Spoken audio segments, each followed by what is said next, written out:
Chapter 36. In the 14th year of King Hezekiah's reign, King Sennacherib of Assyria came to attack the fortified cities of Judah and conquered them. Then the king of Assyria sent his personal representative with a huge army from Lachish to confront King Hezekiah in Jerusalem. The Assyrians stopped beside the aqueduct that feeds water into the upper pool near the road leading to the field where cloth is bleached.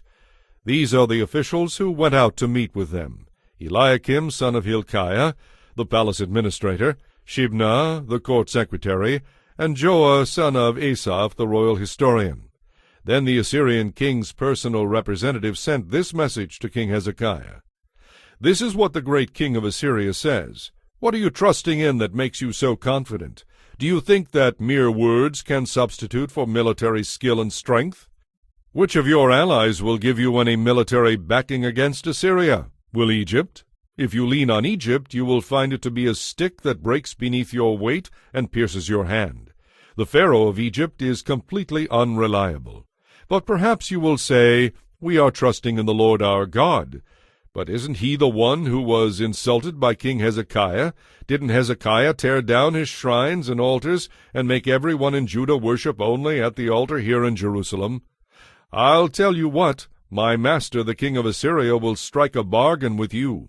If you can find 2,000 horsemen in your entire army, he will give you 2,000 horses for them to ride on.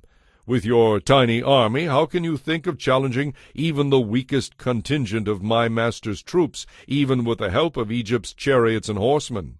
What's more, do you think we have invaded your land without the Lord's direction? The Lord himself told us, 'Go and destroy it.'" Then Eliakim, Shebna, and Joah said to the king's representative, "Please speak to us in Aramaic, for we understand it well. Don't speak in Hebrew, for the people on the wall will hear."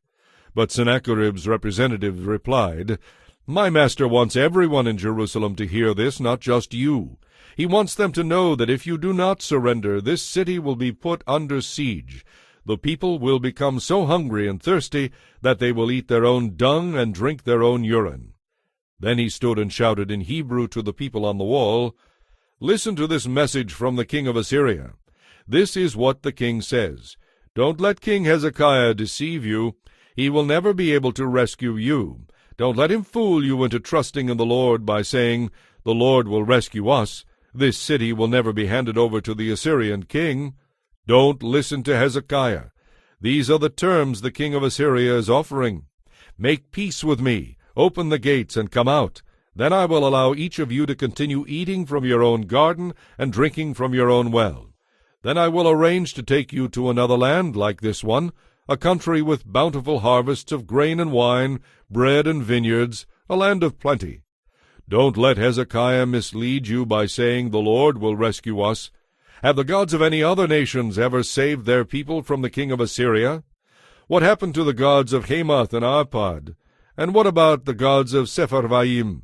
Did they rescue Samaria from my power?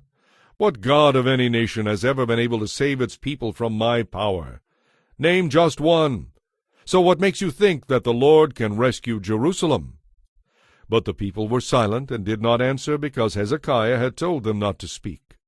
Then Eliakim, son of Hilkiah, the palace administrator, Shebna, the court secretary, and Joah, son of Asaph, the royal historian, went back to Hezekiah.